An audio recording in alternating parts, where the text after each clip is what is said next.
You want to be a fantasy author. Of course you do. That's why you joined me in January for the last 4 videos that taught you everything you need to get started as a fantasy writer. Today, we'll talk about a way to publish your fantasy in a relatively niche and untapped market that is filled with readers and is actually friendly to new writers. With all the slop plaguing the book market, it's becoming more important to target a niche audience looking for something specific. Anyone can publish a book on KDP, but that doesn't mean anyone will read it. Hi everyone, I'm James, an author, editor, and the owner of The Arcanist, an independent publisher dedicated to sharing excellent fantasy fiction. If you've been following my channel as a new writer, I don't think you should be thinking about publishing books yet. Short fiction is on the rise, and it's not the first time. For hundreds of years, it has been the premier format for writers new and old to show off their talent. When you're just starting out, writing and submitting short stories for publication can be one of the fastest ways to get your work out to readers and begin building your portfolio while you're working on your fantasy novel. But where should you submit your work? What should you write? How long will it take to get the ball rolling? In this video, I'll give you some advice on writing sword and sorcery stories that will help you get a start on your fantasy writing career. And I'll give you a list of places you can go to try to publish your work. But first, I want to tell you about my next major project. Sword Sorcery by James Callan is the latest Arcanist published novel that follows the story of 3 heroes and 1 badass necromancer captured by the machinations of the most powerful sorcerer in the wide world of Garden. It's witty and hilarious, deep and nuanced, and one of my proudest achievements as an editor and publisher. When you follow the project on BackerKit, you'll get a free ebook with the entire 2025 volume of the Literary Fantasy magazine for free. The campaign launches in March. I hope to see you there. Before we begin, it's important that I explain the fundamental concepts of publishing fiction. This is the basic stuff, so if you already know it, feel free to skip ahead. This is for the folks who have no idea even where to begin, and maybe you're afraid to ask, because people can be darn rude here on the internet. Short fiction, or short stories, are pieces of fiction typically between 3,000 and 8,000 words. Sometimes, especially in fantasy, these word counts tend to be as high as 10,000 or even 15,000, making them akin to a very short novella, which is also called a novelette. Novels are what we think of when we say books. It's a very specific kind of book. It's a work of fiction typically between 40,000 and 100,000 words. However, fantasy is known for chunky books, so an epic fantasy could range between 150,000 words or 300,000 words. But today we're focusing on short fiction, because if you're just getting started writing and you're hoping to publish your first book, you should wait, especially if you have no experience in writing to begin with. You're going to learn and improve rapidly over your first several years.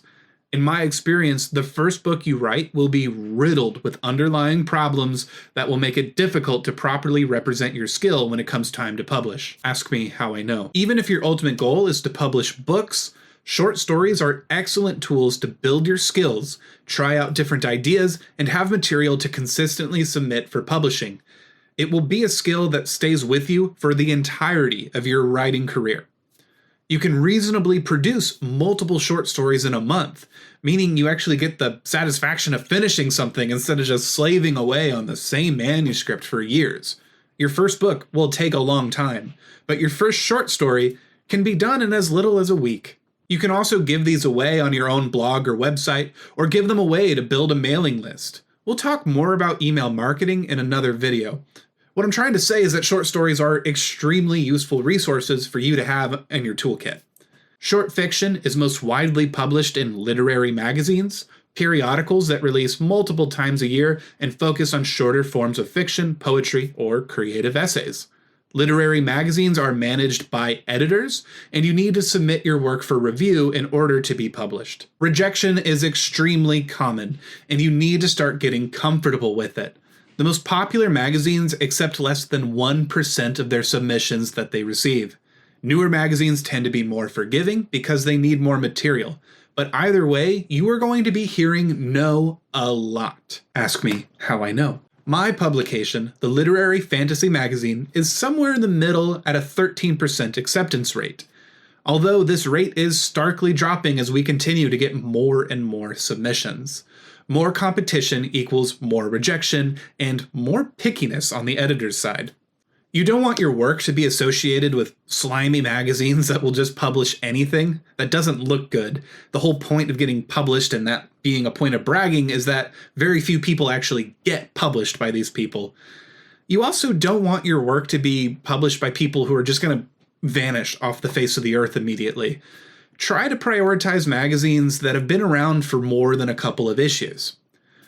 Also, a lot of places don't have readers. The whole advantage to publishing in magazines is that they'll put you in front of an audience. So if a magazine looks dead, you might get accepted there because they don't have a lot of submitting authors, because they don't have a lot of readers. It could look good if you just need somebody to put on your CV, but I would try to shoot big first. So what magazines should you submit to, and where can you find them? I'll answer that question in a minute. But first, let's talk about the sword and sorcery genre, and why you should try to publish it. Sword and sorcery and its nearly identical cousin, heroic fantasy, are specific subgenres of fantasy that focus on heroic, outcast characters that solve their problems with decisive action. Such tales often follow warriors, thieves, or magic users, and the narrative is almost always focused on conflict. While most conflict commonly takes the form of violence, it can also be interpersonal or emotional, though at least one or two fights is expected in the genre. It's also the genre that inspired early Dungeons & Dragons, and its influence can still be felt in newer RPGs today. It has a very nostalgic feeling that a lot of gamers really enjoy, and so it has a wide appeal to a lot of different types of people, even though the genre itself seems rather niche. It's also pretty malleable in its presentation. There isn't a hard set of prescriptions that you need to adhere to every single time, but there are several best practices that you should use most of the time. Immediately establish your character, where they're at, and what challenges they're facing right now. Keep the stakes high, but not too high at first, and layer those with progressive complications that build towards a climactic end. Focus on conflict. This should be the driving factor of your narrative. In addition, decisions that your characters make should have consequences. If somebody gets imprisoned, like a side character or a sidekick is taken away, that should be felt in the narrative. It should be a challenge that the main character now needs to overcome. Write a compelling, decisive, or cunning character who is in some way admirable and heroic. This doesn't mean that they have to be morally good in every sense of the word, but the reader needs to look up to them and admire them for some reason. I'm telling you to study this genre and practice writing in it because there is a vibrant community of readers, new and old, who are ravenous for this type of material. The magazines that publish this stuff are niche, but they cater to a small audience of loyal readers who will remember your name. This is a far cry from other types of literary magazines I've submitted to. I used to be really entrenched in literary, upmarket fiction, and I never found a foothold in there. It's just so crowded, and there's so many magazines that don't really seem to serve anybody. They're just out there to stroke an editor's ego. There's a lot of different niches like Sword and Sorcery that have these audiences, but Sword and Sorcery is the one that I'm most familiar with, and it's the one that I want to see more people coming to. I might make a more in-depth video about reading Sword and Sorcery, but for the sake of this talk, check out the article in New Edge Sword and Sorcery's free issue 0 to learn more about what defines the genre. Check out my reader's guide for modern Sword and Sorcery and read some stories from the following classic series. Conan the Barbarian by Robert E. Howard, Fafhrd and the Grey Mouser by Fritz Leiber, Elric of Melniboné by Michael Moorcock. You're welcome. I also just want to take a minute to invite you to the Arcanist Book Club Discord server. It's a growing community. We're still putting it all together, but around March, we're going to start doing book club discussions on Arcanist original books with the authors who wrote them. We're also swapping writing feedback in the meantime while people are showing up still. It's a good little space, and I recommend that you come and check it out. I'll see you there. When you've finally crafted a Sword and Sorcery short story, there's a few things you need to do before you send it to publishers. First, proofread for typos and trim about 1/3 of your word count. Magazines all have different word count preferences, and stories 9,000 words and above are harder to sell.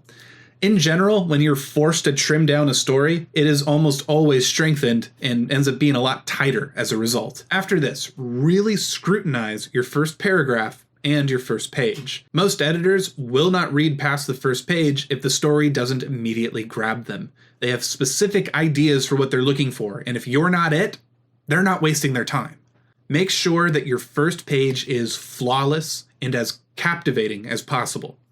Leave no question of who your character is, where they're at, and what they're doing. Lore and world building can be sprinkled in later, but focus on establishing a specific character and a specific conflict, and, if there's room, something that makes the story different than all the other ones we've read.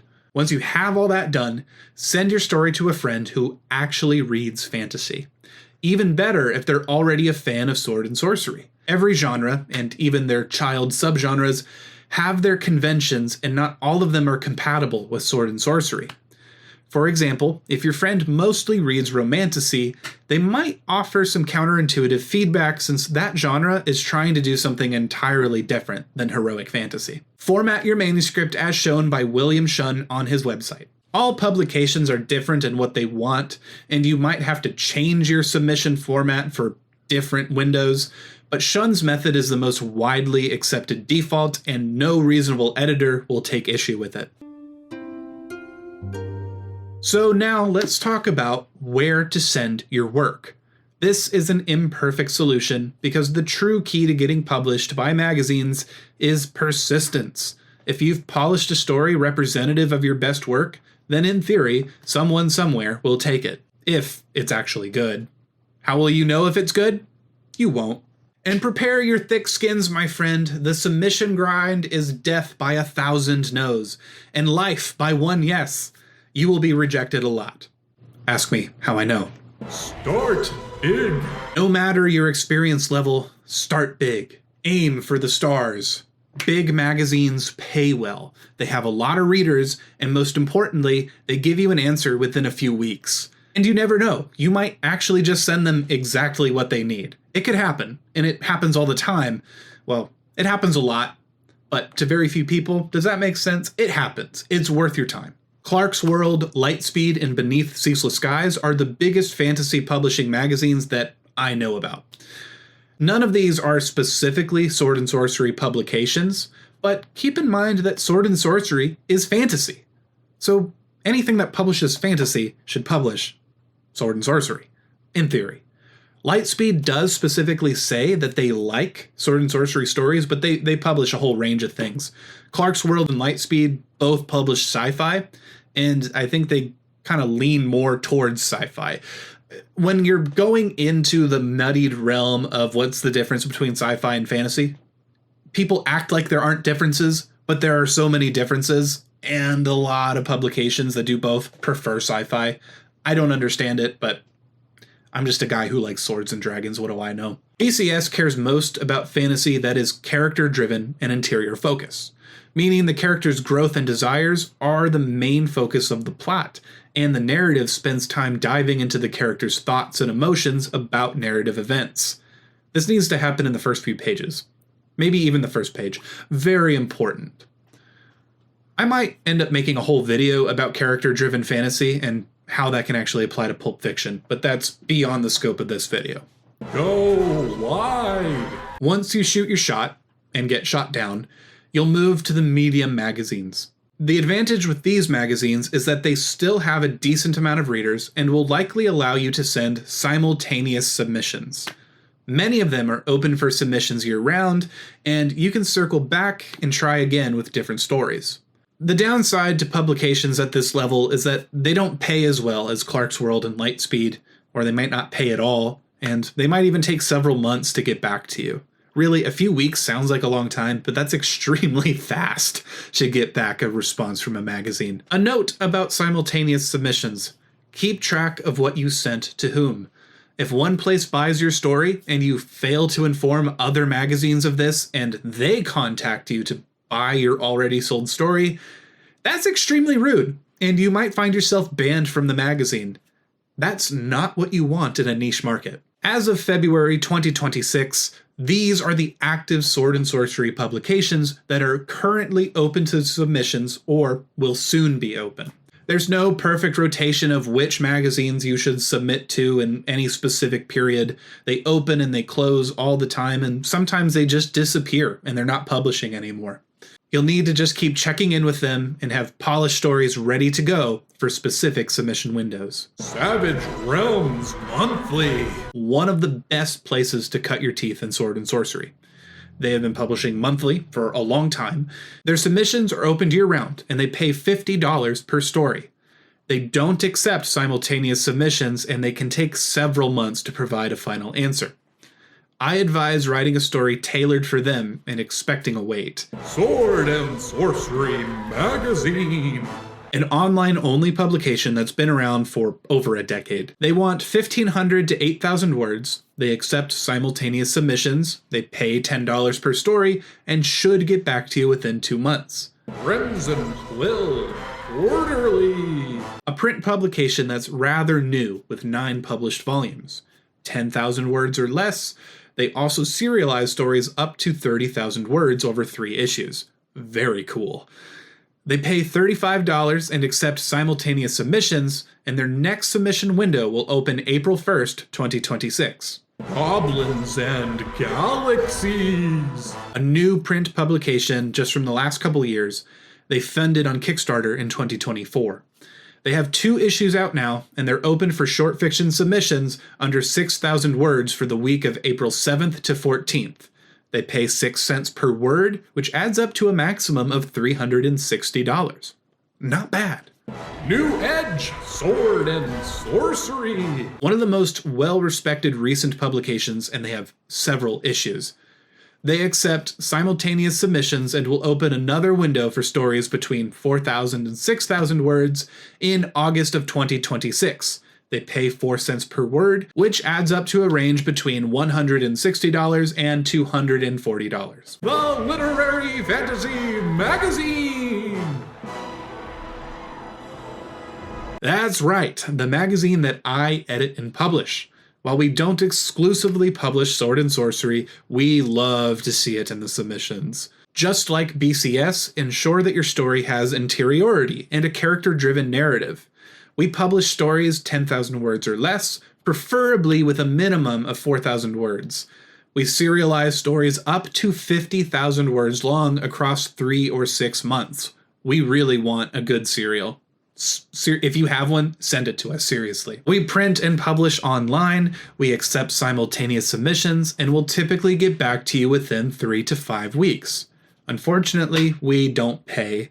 We can't. We're just not there yet. But TLFM does have a healthy and growing readership, and we provide a lot more support to authors than most other publications will. Like this. When you submit your Sword and Sorcery story to the Literary Fantasy Magazine, put YouTube in parentheses in your submission on the form. That will tell us where you came from, and we will give you priority status. That doesn't mean we're more likely to publish your work, just that we're going to get back to you sooner than normal, and then you can keep on grinding if we say no. Now, I don't want to give you the impression that if you do what I say, you're guaranteed to get published. You're not. And most likely, you'll submit to every magazine I mentioned in this video and get denied by every single one. That's going to happen to novice writers and professional writers alike. It's just part of the job. It could be for any reason. People are fickle. When you've exhausted your usual rounds that I demonstrated in this video, check out databases like Duotrope, Poets and Writers, Submission Grinder, Chill Subs, and Submittable. That's 5 whole websites that are filled to the brim with thousands of magazines. You can sort them, you can look for specific things, and you'll find something. Now, you'll need critical thinking to determine if these magazines are the right fit for you, but usually these databases are vetted. For example, I couldn't list the Literary Fantasy Magazine on Poets and Writers until we released our 2nd issue. That's to prevent, random pop-ups that have never published anything filling up the database. You know that when you find something on that website, it's something that's been around for a little while. That's all I have for you today, folks. Keep writing, keep revising, keep submitting, keep submitting, keep submitting. Submit to the Literary Fantasy magazine. And keep submitting, and keep going until you want to tear your hair out. And, maybe eventually you'll have a publication, and that will feel so good. You got this.